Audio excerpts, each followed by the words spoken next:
Hello दोस्तों, good morning. कैसे हैं आप लोग? आई होप आप लोग स्वस्थ होंगे, मस्त होंगे, फैमिली के साथ व्यस्त होंगे और ऑब्वियस है व्यस्त ही होंगे क्योंकि आज है लोहड़ी। वैसे तो मैं ब्लॉग काफ़ी दिन से मैं नहीं अपलोड कर रही थी, नहीं बना पा रही थी क्योंकि ठंड बहुत है। तो मुझे बहुत ज़्यादा आलस आ रहा था, तो इस वजह से मैं ब्लॉग बना ही नहीं रही थी क्योंकि लेट उठना, फिर हर चीज़ लेट लेट लेट लेट। गर्मी में मतलब मेरा 9 बजे तक सब कुछ काम हो जाता था। अब तो 11 साढ़े 11 बजे तो मैं नाश्ता करती हूँ, मतलब कभी कभी 12 भी बज जाते हैं मुझे नाश्ता करते करते। तो इस वजह से मैं व्लॉग नहीं बना पा रही थी। तो मैंने आज सोचा कि फेस्टिवल भी है तो बनाते हैं थोड़ा। और तो कुकू को मैंने स्कूल भेज दिया है और इसके पापा भी ऑफिस चले गए हैं और झाड़ू पोछा मेरा हो गया है। कपड़े मैं धोऊंगी कल क्योंकि फिर कल सैटरडे है तो सबके ही कपड़े हो जाएंगे, सारी इकट्ठा ही धो दूंगी। सर्फ ज़्यादा लगता है तो इसीलिए कल कल ही धोऊंगी सबके कपड़े। और कुछ आज के भी हैं, कुछ कल के भी हैं। और अभी मैं कुछ सामान लेके आई थी लोहड़ी का, तो वो रात को हम लोग सेलिब्रेट करेंगे। और साथ साथ में मैं देखती हूँ, आज मैं गाजर का हलवा सोच रही हूँ बनाने के लिए कि गाजर का हलवा 2 किलो गाजर मैं ले आई हूँ। दूध लाना भूल गई थी तो दूध अभी कुकू को लेने जाऊँगी, उस टाइम पे दूध ले आऊँगी।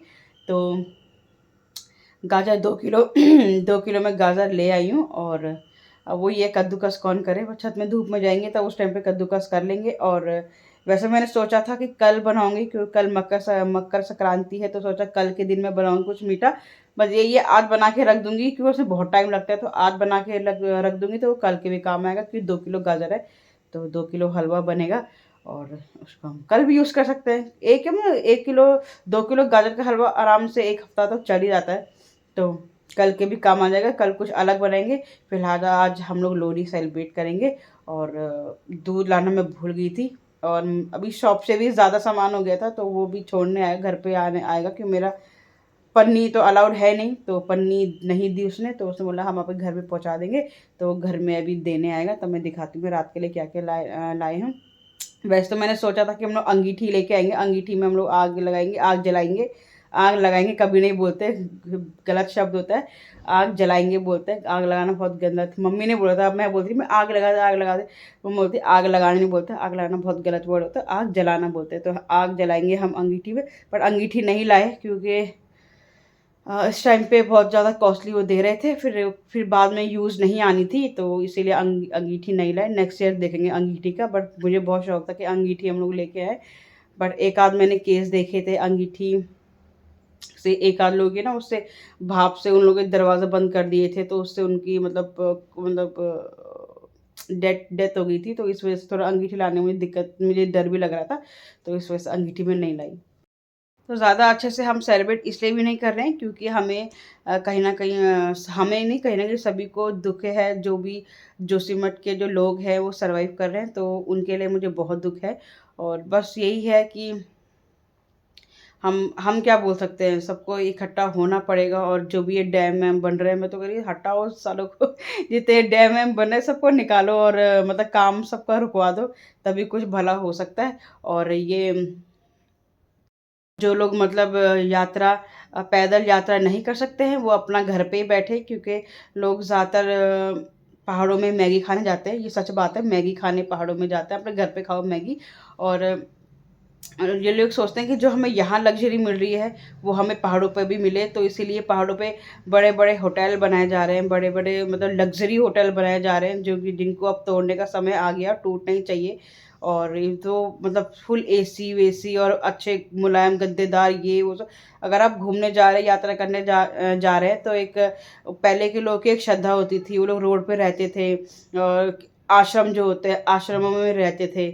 अब के लोग तो सिर्फ घूमने जा रहे हैं, तो भाई अगर पैदल नहीं चला जा रहा और अगर आपको लग्जरी चाहिए, सर्वाइव नहीं कर पा रहे आप, तो आप घर में बैठे हमारा उत्तराखंड बर्बाद ना करें प्लीज़। जो विकास के नाम पे जो कार्य हो रहे हैं, डैम बन रहे हैं, होटल बन रहे हैं और पता नहीं कौन कौन सी 5G 5G जो भी आप लोग बिछा रहे हो वो ना करें। उत्तराखंड को इन सब की ज़रूरत नहीं है। और ठीक है, आश्रम होने चाहिए, बाकी ये लॉ बड़े बड़े होटल ये सब नहीं होने चाहिए। और जब जहाँ तक रोड का सवाल है, जहाँ पर रोड नहीं है, सड़कें नहीं है, जिस गांव तक आप सड़कें बनवाइए, बस उतनी ही हमें तरक्की चाहिए, इससे ज़्यादा नहीं चाहिए। ये डैम वैम का हमें नहीं चाहिए। अब जब आप लोग टिहरी में देखो, टिहरी में जो डैम बना गया है, इतना बड़ा डैम बना है, इतने घर बर्बाद हुए, इतने लोगों के घर जमीन खेत सब चले गए। और मतलब बड़े बड़े राजा का महल, घंटा घर, बहुत सारी चीज़ें उसमें डैम में डूब गई है। और वहाँ के लोगों को कुछ फ़ायदा नहीं हुआ है। जो सरकार ने जो पैसा दिया है वो तो ठीक है, थोड़ा बहुत ठीक है, बट जो जो बिजली है, बिजली वहाँ के लोगों को नहीं मिल रही है, वो बिजली जाती है रूस। ठीक है, तो वहाँ के लोगों को कोई कमी, कोई बिजली में कोई छूट भी नहीं है, कुछ भी नहीं है, जो बिल आता है। और जो उस डैम से जो बिजली जाती है वो रोज़ जाती है। जो गवर्नमेंट को फ़ायदा हुआ है, वहाँ के लोगों को बिल्कुल भी नहीं फ़ायदा हुआ। तो ये आप तरक्की के नाम पे उत्तराखंड को बर्बाद ना करो, क्योंकि अच्छा बहुत ही अच्छा शहर है, बहुत ही अच्छे लोग हैं, बहुत साफ़-सुथरी जगह थी, अब तो नहीं है ख़ैर, क्योंकि लोगों ने वहाँ जा के मैगी खा के वहाँ बर्बाद कर चुका है वहाँ की जगह। और लोग घूमने जाते हैं वहाँ, केदारनाथ लोग हनीमून मनाने जाते हैं, कि पता ही नहीं है कि केदारनाथ लोग क्यों जाते हैं, किस लिए जाते हैं, और किस उम्र में जाना चाहिए और कैसे जाना चाहिए, तो पता ही नहीं है। और बस मैं यही कहना चाहूँगी कि उत्तराखंड को अब वहाँ के लोगों को अब बोलने का समय आ गया है, सरकार को जवाब देने का समय आ गया है, कि एकजुट होने का टाइम आ गया, कि आप कुछ ना कुछ करके ये सारे कार्य रुकवाओ। और जोशीमठ ही नहीं, हर जगह के लोगों के लिए ये है कि सिर्फ़ अपना ही भला मत सोचो, पूरे उत्तराखंड के बारे में सोचो। ऐसा नहीं कि किसी एक को फ़ायदा हो तो वो चुप बैठा रहे, या शांति से देखता रहे, सारी बातें मानता रहे क्योंकि उसको फ़ायदा हो रहा है, ऐसा नहीं होना चाहिए। वो एक उत्तराखंडी है तो सबके बारे में सोचना चाहिए, पूरे उत्तराखंड के बारे में सोचना चाहिए। अगर उत्तराखंड ही नहीं रहेगा तो आपका क्या होगा फिर, है ना? में ना हम लोग साथ में बैठ के न्यूज़ देख रहे थे, तो उसमें मतलब एक बुज़ुर्ग था, बहुत उसको मतलब उनको उनको बोला भी नहीं जा रहा था, उनकी आँखों में आँसू थे, वो अपना दुःख बयाँ भी नहीं कर रहे थे। लिटरली मेरे भी आँखों में आँसू आ गए थे उनको देख के। उस टाइम में बहुत दुःख हुआ कि इस उम्र में जहाँ अपने को गाँव में रहना चाहिए था, सोचो कब से उस गाँव में रह रहे हैं, कब से उस जगह पे रह रहे हैं, तो एकदम से उस जगह का ऐसा तहस-नहस होना, दरारें पड़ना, मतलब बर्बाद होना, तो उनकी आँखों से वो सब देखना इस उम्र में, तो वो बहुत ही दुःख वाला मोमेंट था मेरे लिए। मैं बहुत ज़्यादा इमोशनल हो गई थी, तो मैं भी रोने लगी थी। तो बस यही है कि ये सब ना हो, जल्द से जल्द उन लोगों को अपना अ, घर मिले, और भगवान उनको बस इस समस्या से लड़ने का ताकत दे। तो बस यही है, हम लोग आशा करते हैं।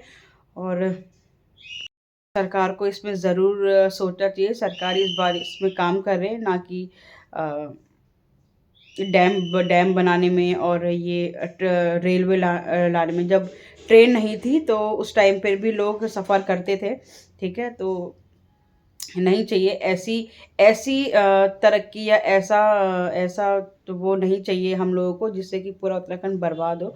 तो आपकी अ, आपका विकास आपको मुबारक, हमें कोई विकास ऐसा नहीं चाहिए जो कि उत्तराखंड को बिल्कुल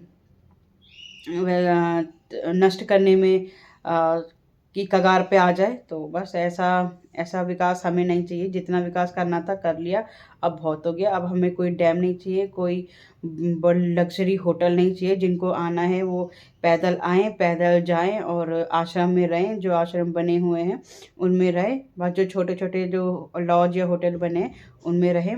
बाकी सबसे ज़्यादा, अगर आप एक सर्वे हुआ था तो सबसे ज़्यादा लोग 1 साल में 1 करोड़ से भी ज़्यादा लोग उत्तराखंड घूमने गए।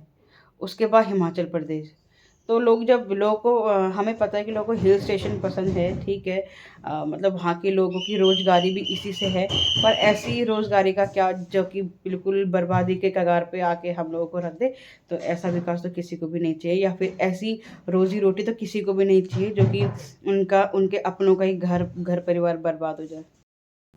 तो यहाँ पे जो है मेरे गाजर जो है कद्दूकस हो गए हैं, और मैं और कुक्कू जो है छत में हैं। कुक्कू गाजर भी खा रहा है, फ़ोन भी देख रहा है, और ये हमारे जो है तैयारी है, ये मूँगफली और रेवड़ी भी कुछ ले आई थी मैं, और कुकर में थोड़ा-सा धूप सेक रहे हैं, उसके बाद जाएँगे नीचे। हाँ, तो हम ना कुक्कू का एक्चुअली फ़ोन छुड़वाने की बहुत कोशिश कर रहे हैं, और कई हद तक उसने छोड़ भी दिया है, तो वो अब मेरा फ़ोन वो नहीं देखता है। तो जब उसके पापा आते हैं, वो अपने पापा का फ़ोन माँगता है, 1 आध घंटा देखता है, वो भी हम लोग सर वो आ रही है, वो भी हम लोग छुड़ा रहे हैं। और अब हम सोच रहे हैं टीवी में वो बॉक्स लगाने का, वाईफ़ाई को जो जो कनेक्ट हो जाता है, और यूट्यूब वगैरह चलता है, तो हम सोच रहे हैं वो भी छूट जाए और हम मतलब टीवी में लगाए जो देखना है। तो कुक्कू की ओहो दूध ज़्यादा गर्म हो गया।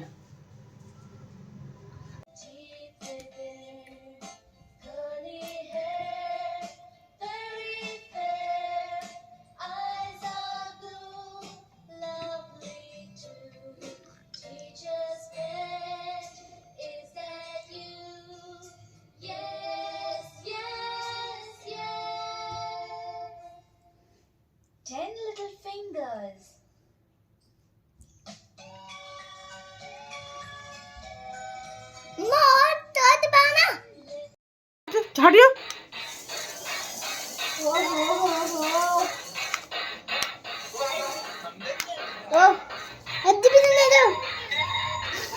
कुक्कू अपनी गाड़ी चला रहा। टीवी तो बंद कर, टीवी नहीं देख रहा तो टीवी बंद। पापा भी आ गए वहां से, देखो।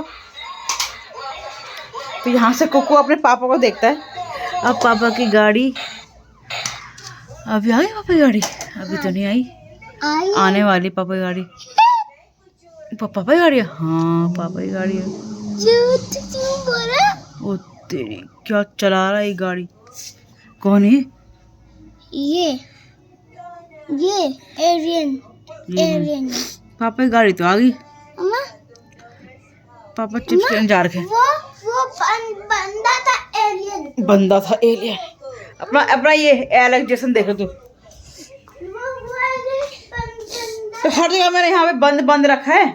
हाँ हमारा गाजर मैंने ऊपर धूप में मतलब 1 घंटे तक मैं उसको पहले धोया, छीला, फिर उसको कद्दूकस किया। तो ये कई लोग ना इसका पानी निचोड़ के डालते हैं, तो वो अगर पानी में आपको सारा टेस्ट, पानी में अगर आप सारा पूरा टेस्ट इसका मतलब निकाल दोगे तो फिर स्वाद ही क्या बचेगा। तो इसलिए हम इसको निचोड़ के नहीं डालते, कुकर में इसको वो करते हैं, पकाते हैं, ताकि वो जो स्वाद है वो उसी में रहे। तो आप इसको थोड़ा थोड़ा करके वो दिखा सकते हो। ऐसा कुछ नहीं, सब नॉर्मली बनाते हैं।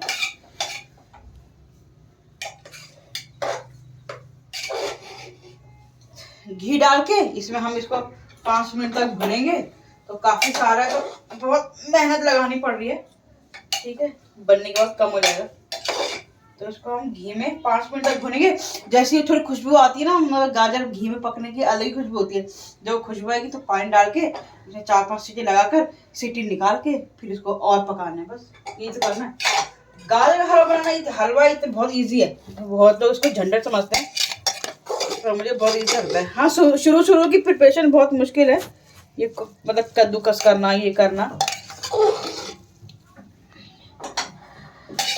खाने के लिए तो इतना करना ही पड़ता है, क्यों? रहने दो, हो गया। तो फाइनली हमारी लोहड़ी की तैयारी।